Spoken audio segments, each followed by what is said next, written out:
Oh, nimbag nga bigat mga kapato. Oh, may nangyari po ngayon na hindi maganda. Oh, oh yan po ibibiyahe natin sa Tugigaraw na naman bukas mga kapato. Oh, oh marami po yan mga kapato. 15 pieces, puro barako po lahat yan. Oh. Oh. Puro barako po lahat yan mga kapato. Oh. 15 pieces.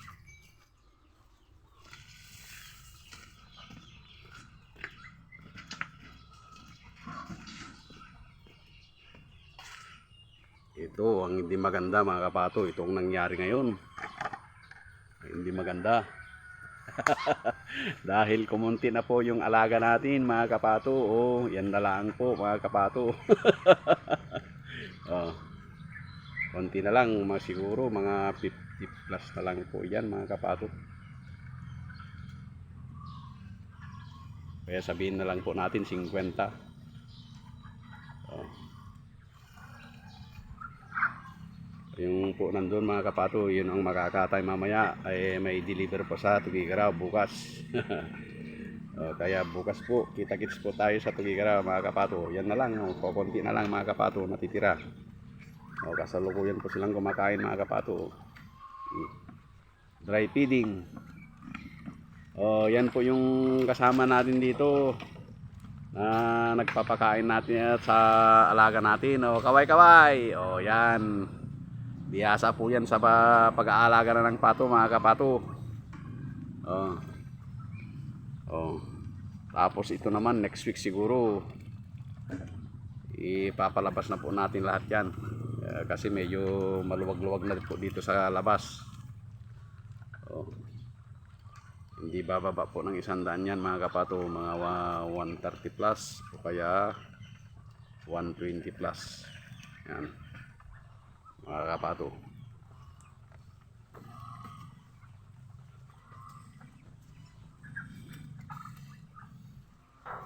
Update po yung mga sisiw natin mga kapato.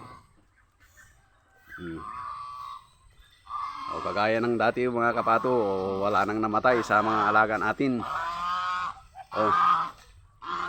Ito yung 40 noon mga kapato, ay gagaya pa rin yung dati. 14 pa rin, 14 wala nang namatay. Dito sa 30 plus na kuan, yan na lang mga natira mga kapato. Dalawang inahin po yan mga kapato. 2, 4, 5, 9, 10, 12, 14, 15 din po mga kapato. Yan po ang natira sa kanila. At may bago po tayong sisiw mga kapato. Yan, isang inahin po yan mga kapato ay 22 pieces. Yan. Itong mga bago nating sisiw ngayon mga kapato. 22 pieces. Wala pang namatay dyan mga kapato. Kasi siguro tumigil na yung sakit ng pato ngayon.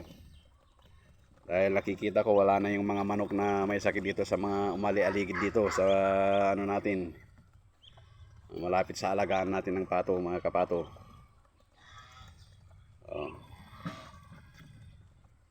Kita nyo naman mga kapato, yung pagkain nila yun ay bayuan mga kapato. Wala pang week old to mga kapato 3 days pa lang po ito mga kapato. 3 days yan. 3 days yan.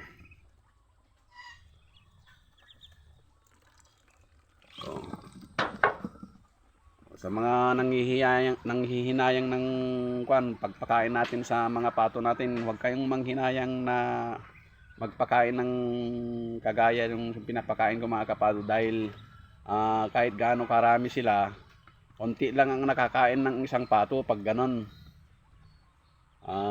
Pag ganyan ang kinakain nila, isang dakot lang. Kasi yung isang dakot na feeds at saka yung crackcorn, pag uminom sila ano yun,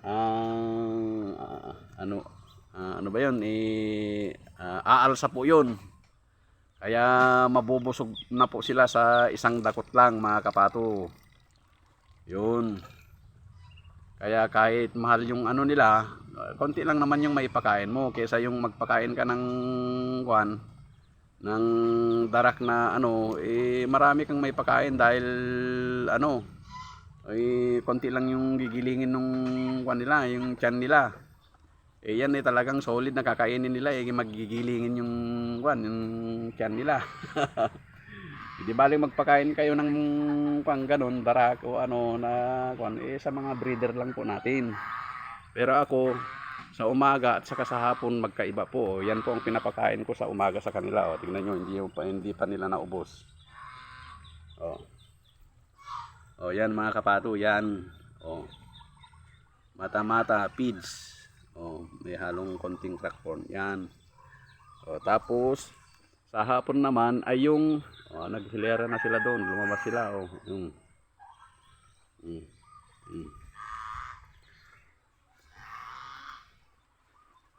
sa hapon yung ano naman, yung may yung darak. Ngayon mga kapato, tingnan natin to. May namisa na naman. Hindi lang natin alam kung ilan yung pinisa niya. Hello baby. Oh. Baby, patingin. Ayun. May nahulog. Dalawa.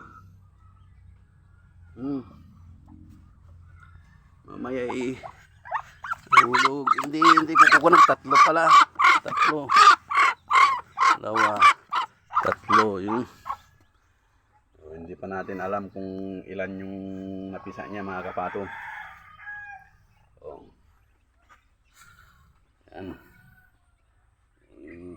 Naglilimlim. Isa. Dalawa. Doon may itlog doon. Yun.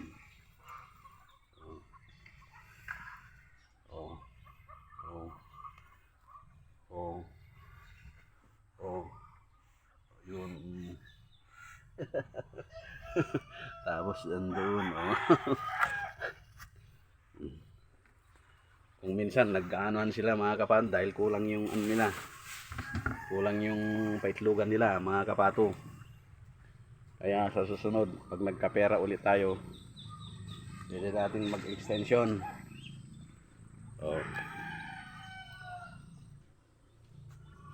Yung mga subscriber po natin dyan mga kapato, masugid nating mga taga-subaybay, yung mga subscriber na, shout out po sa inyong lahat saan man kayo naroon sa sulok ng Pilipinas. Yung mga tagapanood po natin na masugid, shout out sa inyong lahat mga kapato. Hanggang dito na lang po mga kapato yung update po natin sa ating mga alaga. Thank you and God bless po sa inyong lahat.